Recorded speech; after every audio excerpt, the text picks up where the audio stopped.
This review is brought to you in part by Ryder's Hobby Shops, where the fun begins. Stop in to one of Ryder's 2 convenient Michigan locations where you'll find a full range of the latest hobby products, supplies, parts, tools, and paint. This review covers the Chevy S-10 turbocharged pickup. It's a custom pickup in 1/25 scale known as the Street Sleeper. It's from MGRM, a kit number 4503. After years of rebadging the Isuzu Faster model, the Chevrolet Love, the highly successful S-10 was the first domestically produced compact pickup from the big three automakers. The first generation S-10 pickup was introduced as a quarter-ton pickup in 1981, and a base model was advertised for $99 a month. Now, none of the actual production S-10 pickups were factory installed with a turbo engine, and so this kit resembles like a custom modified street machine like the GMC Cyclone. Now, the kit was first introduced by MGRM as a new tool in 1993. It went through a couple of revisions, finally being released by Revell in 1999, and then again in 2020 with some new parts. Now, this kit contains 107 pieces molded in white, clear, chrome-plated, and rubber, along with a nice decal sheet. And when you're done, it's about 7.5 inches long, 3 1/4 inches wide, and 2 3/4 inches tall. Here are the contents of the kit, and as you can see, they're clearly molded. Nice bright chrome and some clear windows for those functions. And we're going to be using mostly liquid cement for this. Sometimes we use some super glue and some white glue for some of the clear parts, but remember to heed the safety and use warnings from the products that you see or hear in the review. Here are the decals for the kit. You see there's some nice stripe sets there in 2 colors, and also under hood decals, and a couple of gauge and an instrument panel decals too, so there's quite a bit of choices here. They're in pretty good register, and they're pretty colorful and opaque. They come off nice too. You may need some setting solutions, however, if you use the big stripes to go over panel lines, etc. Construction starts with the engine, and you'll want to remove those from the tree and clean up any imperfections like attachment points, etc. As you can see here in the opening diagram for that construction, it's pretty simple. The parts fit together very well. They've got good placement points, and there's no real issues putting this together. But as you see here in the instructions, it's sometimes clearer, and so if you have a question about the review, all the instructions are at the back end of the review. But you're going to, of course, assemble the basic engine in black. The pan is chrome. Remember to scrape chrome and paint off of surfaces you want to join together. And then we're going to go ahead and construct this engine, and then we'll tell you a little bit about detailing here in a minute. There's a couple of construction tips that'll help you. When you put the exhaust manifolds into place, make sure you align the crossover pipe underneath the engine there.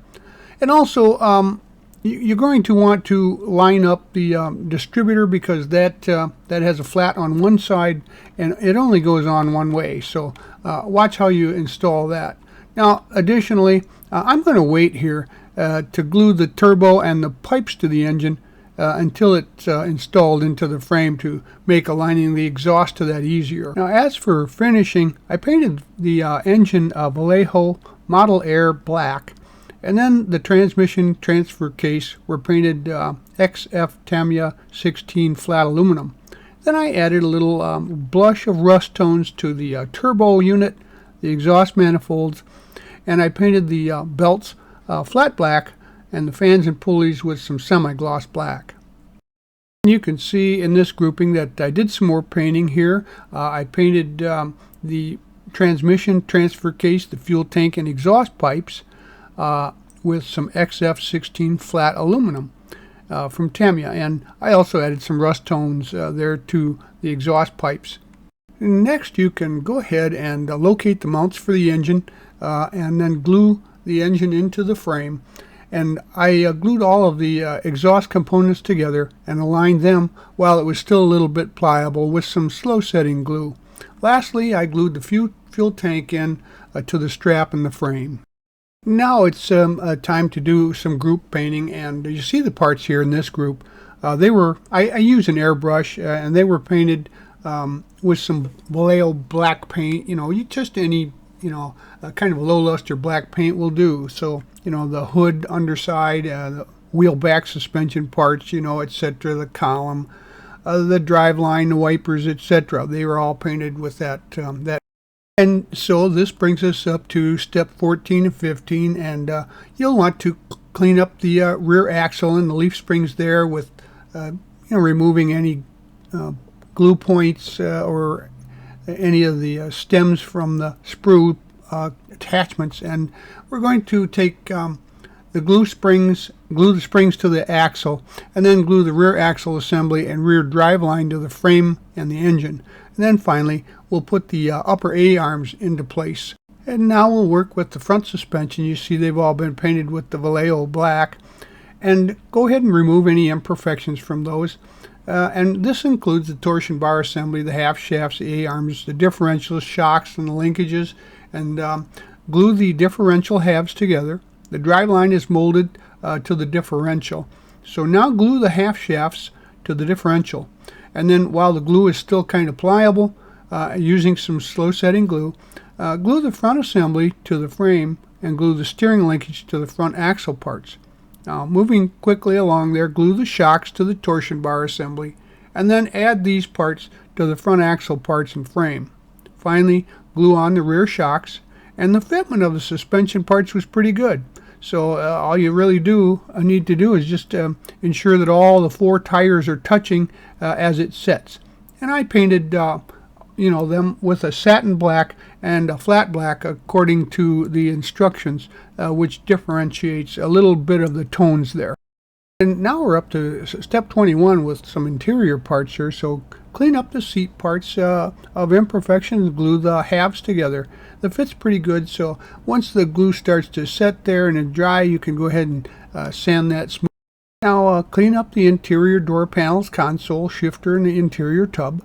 And then glue the door panels to the tub and the shifter to the console, and finally glue the seats and the console into the tub as well.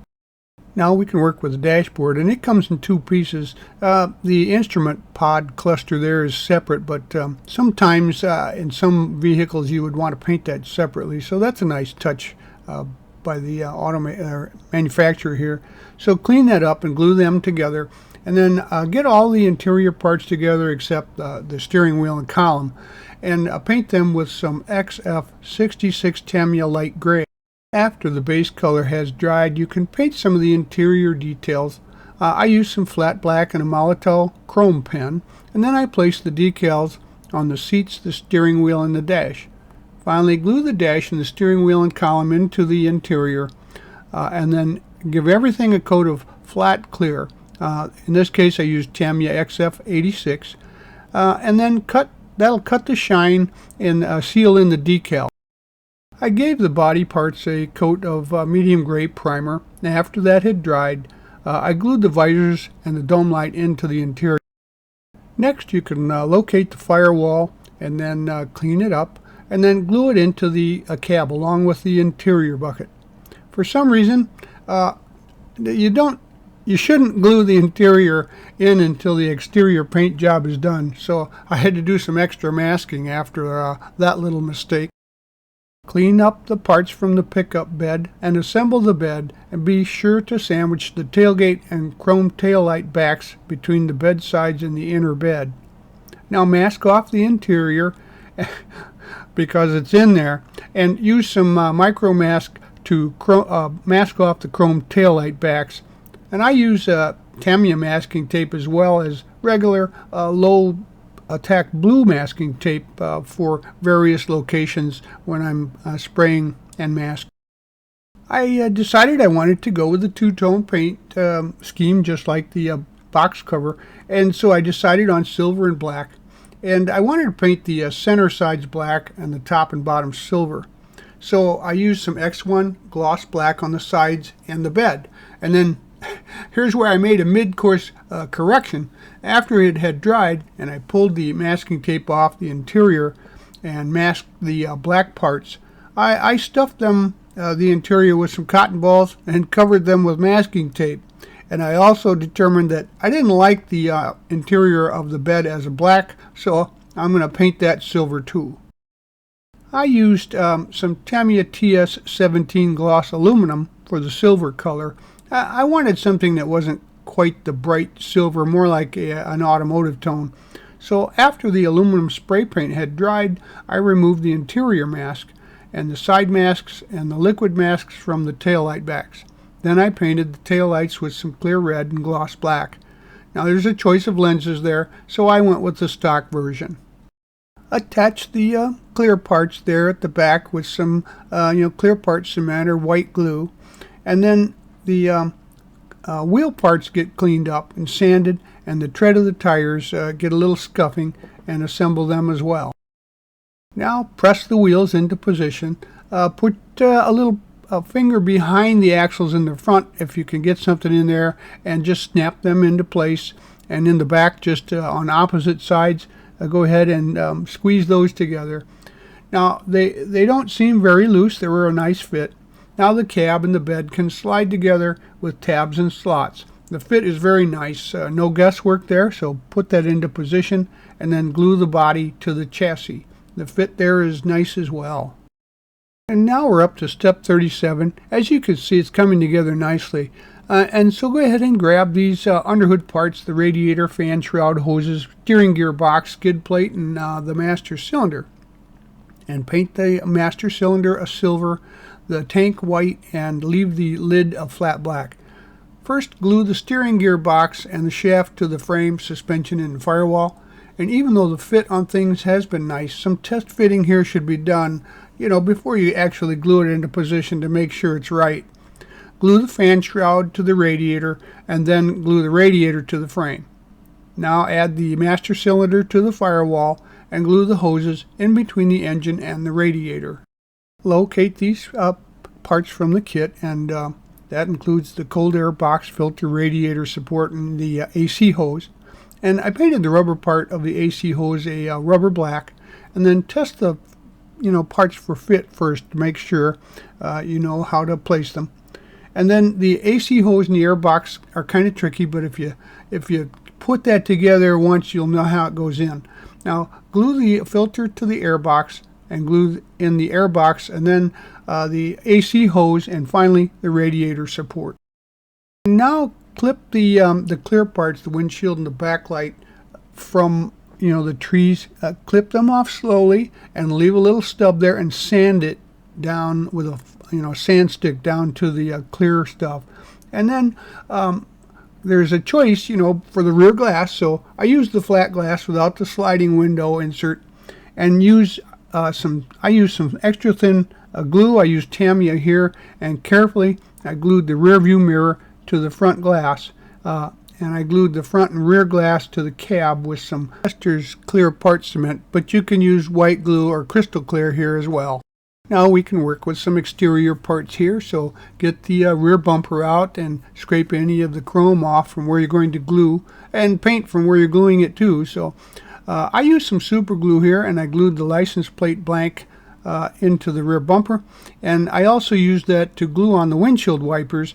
And don't drop it or you'll get bug marks on your windshield.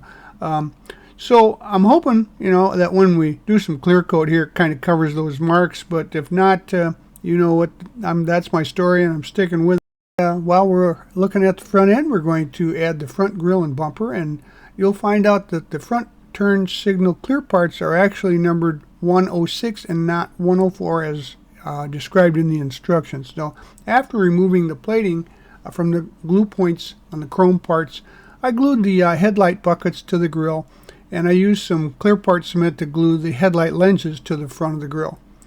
Now I painted the back side of the turn signals testers signal amber, and I glued them to the front bumper. And I chose not to use the front license plate bracket mount, but for people in states with both license plates required, it's there for the offing. Now some nice touches. We're going to remove the side mirror pieces from the sprues and clean those up, and then sand the hood hinges thin so that when the hood's closed it fits well, and then the hood will fit into the onto the cab. Now, using some super glue, I glued the chrome part to the mirror housing, and then I glued that to the side of the cab in the holes that are provided. And then finally I placed the decals under the hood there and gave it a flat coat to seal in the decal.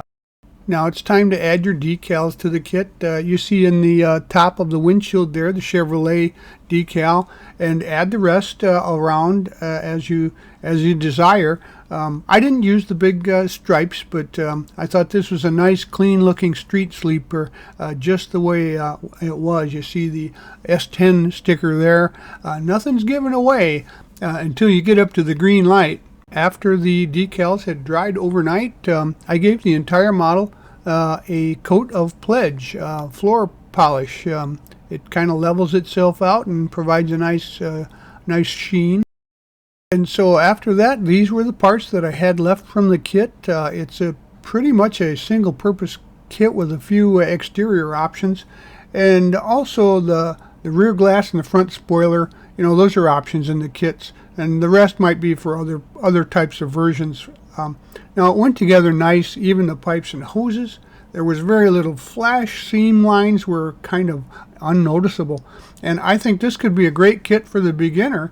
And now that your model is done, I would put it proudly on my shelf after you go out and buy one. So just be sure to tell them that Doug sent you.